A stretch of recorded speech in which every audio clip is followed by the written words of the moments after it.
Hi, I'm Linda Margaret, and I am the podcast reader.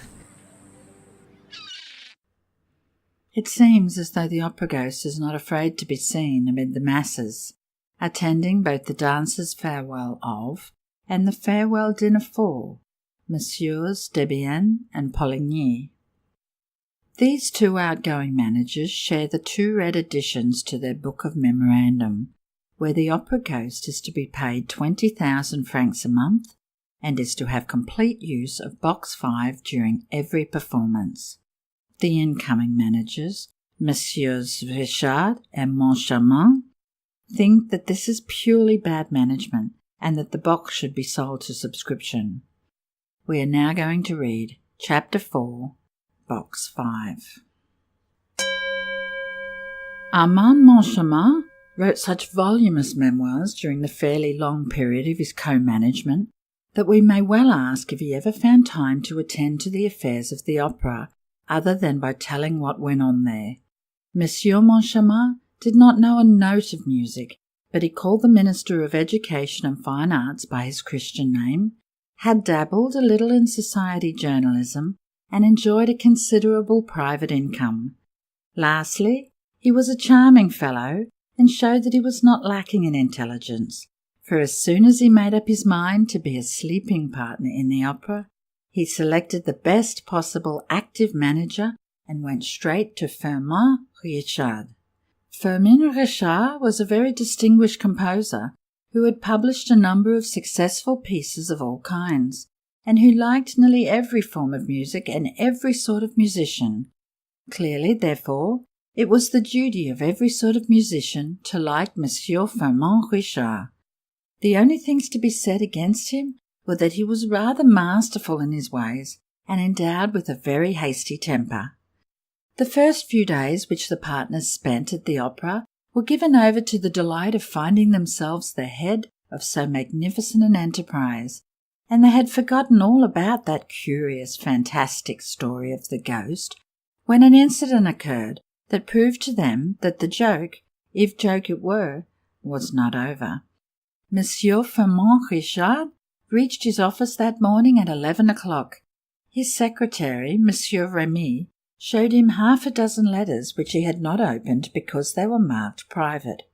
One of the letters had at once attracted Richard's attention, not only because the envelope was addressed in red ink, but because he seemed to have seen the writing before. He soon remembered that it was the red handwriting in which the memorandum book had been so curiously completed. He recognized the clumsy childish hand.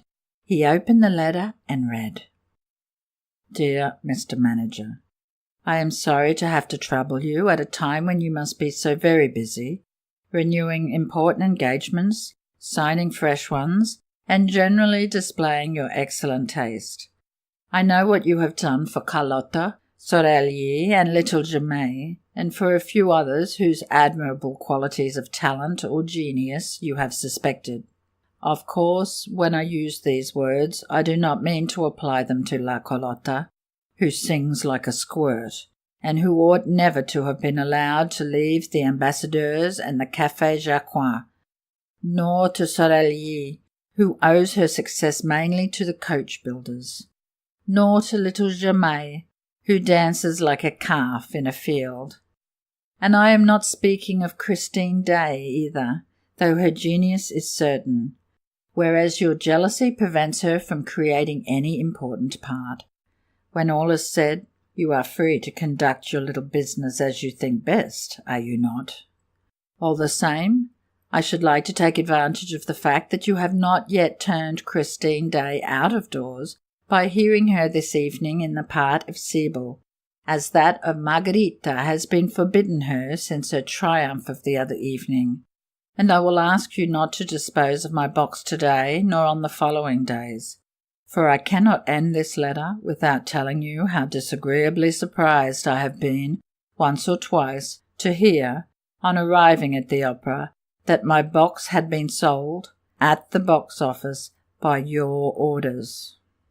I did not protest, first because I dislike scandal, and second because I thought that your predecessors, Messieurs Debienne and Poligny, who were always charming to me, had neglected, before leaving, to mention my little fads to you. I have now received a reply from those gentlemen to my letter asking for an explanation, and this reply proves that you know all about my memorandum book, and consequently that you are treating me with outrageous contempt. If you wish to live in peace, you must not begin by taking away my private box. Believe me to be, dear Mr. Manager, without prejudice to these little observations, your most humble and obedient servant, Opera Ghost. The letter was accompanied by a cutting from the agony column of the Revue Théâtrale, which ran, O.G. There is no excuse for R and M. We told them and left your memorandum book in their hands. Kind regards. Monsieur Firmin Richard had hardly finished reading this letter when Monsieur Armand Moncharmin entered, carrying one exactly similar. They looked at each other and burst out laughing. "They are keeping up the joke," said Monsieur Richard, "but I don't call it funny." "What does it all mean?" asked Monsieur Moncharmin.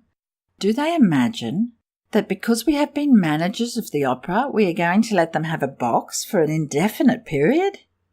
"I am not in the mood to let myself be laughed at long," said Firmin Richard. "It's harmless enough," observed Armand Moncharmin. "What is it they really want? A box for tonight?" Monsieur Firmin Richard told his secretary to send box 5 on the grand tier to Messieurs Debienne and Poligny. If it was not sold, it was not. It was sent off to them. Debienne lived at the corner of the Rue Scribe and the Boulevard des Capucines, Poligny in the Rue Aubert. Oh, Ghost! 2 letters had been posted at the Boulevard des Capucines post office, as Moncharmin remarked after examining the envelopes. "You see," said Richard. They shrugged their shoulders and regretted that 2 men of that age should amuse themselves with such childish tricks. "They might have been civil, for all that," said Moncharmin. "Did you notice how they treat us with regard to Carlotta, Sorelli, and little Jamais? Why, my dear fellow, these 2 are mad with jealousy. To think that they went to the expense of an advertisement in the Revue Théâtrale. Have they nothing better to do?" "By the way," said Moncharmin, "they seem to be greatly interested in that little Christine Day." "You know as well as I do that she has the reputation of being quite good," said Richard. "Reputations are easily obtained," replied Moncharmin. "Haven't I a reputation for knowing all about music? And I don't know one key from another." "Don't be afraid. You never had that reputation," Richard declared.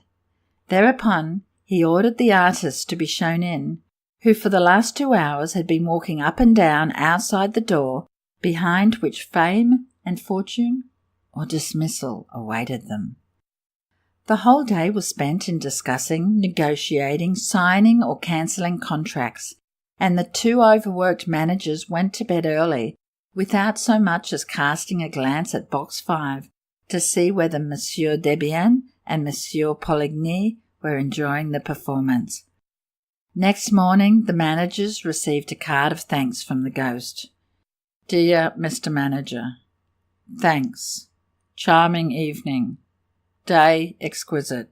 Choruses want waking up. Carlotta, a splendid commonplace instrument. Will write you soon for the 240,000 francs, or 233,424 francs 70 centimes to be correct. Messieurs Debienne and Poligny have sent me the 6,575 francs 30 centimes, representing the first 10 days of my allowance for the current year. Their privileges finished on the evening of the 10th inst. Kind regards, O.G. On the other hand, there was a letter from Messieurs Debienne and Poligny. Gentlemen, we are very much obliged for your kind thought of us, but you will easily understand that the prospect of again hearing Faust, pleasant though it is to ex-managers of the opera, cannot make us forget that we have no right to occupy Box 5 on the grand tier, which is the exclusive property of him of whom we spoke to you when we went through the memorandum book with you for the last time. See Clause 98, final paragraph. Accept, gentlemen, etc. "Oh, these fellows are beginning to annoy me," shouted Firmin Richard, snatching up the letter. And that evening, Box 5 was sold. The next morning, Messieurs Richard and Montcharmin, on reaching their office, found an inspector's report relating to an incident that had happened the night before in Box 5. I give the essential part of the report. "I was obliged to call in a municipal guard twice this evening to clear Box 5 on the grand tier, once at the beginning and once in the middle of the second act.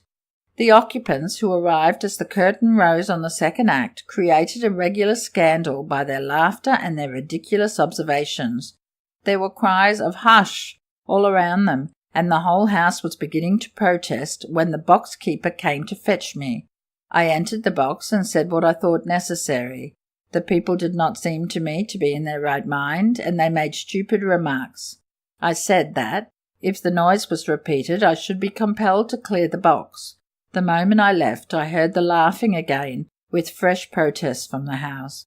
I returned with a municipal guard who turned them out. They protested, still laughing, say that they would not go unless they had their money back. At last they became quiet, and I allowed them to enter the box again. The laughter at once recommenced, and this time I had them turned out definitely." "Send for the inspector," said Richard to his secretary, who had already read the report and marked it with blue pencil. Monsieur Remy, the secretary, had foreseen the order and called the inspector at once. "Tell us what happened," said Richard bluntly. The inspector began to splutter and referred to the report. "Well, but what were those people laughing at?" asked Montcharmin. "They must have been dining, sir, and seemed more inclined to lark about than to listen to good music. The moment they entered the box, they came out again and called the box keeper, who asked them what they wanted. They said, 'Look in the box. There's no one in there, is there?' 'No,' said the woman. 'Well,' said they, 'when we went in, we heard a voice saying that the box was taken.'" Monsieur Moncharmin could not help smiling as he looked to Monsieur Richard, but Monsieur Richard did not smile. He himself had done too much in that way in his time not to recognize, in the inspector's story, all the marks of one of those practical jokes which begin by amusing and end by enraging the victims. The inspector, to curry favour with Monsieur Moncharmin, who was smiling, thought it best to give a smile too. A most unfortunate smile. Mr. Richard glared at his subordinate, who thenceforth made it his business to display a face of utter consternation. "However, when the people arrived," roared Richard, "there was no one in the box, was there?" "Not a soul, sir, not a soul.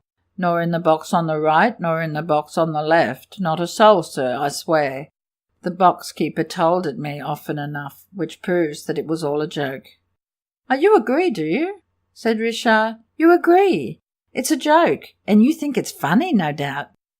"I think it in very bad taste, sir." "And what did the box-keeper say?" "Oh, she just said that it was the opera ghost. That's all she said." And the inspector grinned. But he soon found that he had made a mistake in grinning, for the words had no sooner left his mouth than Monsieur Richard, from gloomy, became furious. "Send for the box-keeper," he shouted. "Send for her, this minute, and bring her in to me here, and turn all those people out." The inspector tried to protest, but Richard closed his mouth with an angry order to hold his tongue. Then, when the wretched man's lips seemed shut forever, the manager commanded him to open them once more. "Who is this opera ghost?" he snarled. But the inspector was by this time incapable of speaking a word. He managed to convey by a despairing gesture that he knew nothing about it, or rather that he did not wish to know. "Have you ever seen him? Have you seen the opera ghost?" The inspector, by means of a vigorous shake of the head, denied ever having seen the ghost in question. "Very well," said Monsieur Richard coldly. The inspector's eyes started out of his head, as though to ask why the manager had uttered that ominous "very well." "Because I am going to settle the account of anyone who has not seen him," explained the manager. "As he seems to be everywhere, I can't have people telling me that they see him nowhere. I like people to work for me when I employ them." Having said this, Monsieur Richard paid no attention to the inspector and discussed various matters of business with his acting manager, who had entered the room meanwhile. The inspector thought that he could go, and was gently, oh so gently, sliding toward the door, when Monsieur Richard nailed the man to the floor with a thundering, "Stay where you are!" The opera ghost is not happy. His permanent box has been sold to other customers, after Messieurs Richard and Montcharmin convinced themselves that the whole concept of the opera ghost is a concoction of the previous managers. We will have to wait until next week to read the next half of this chapter. Until then, this is Linda Margaret, and I am the podcast reader.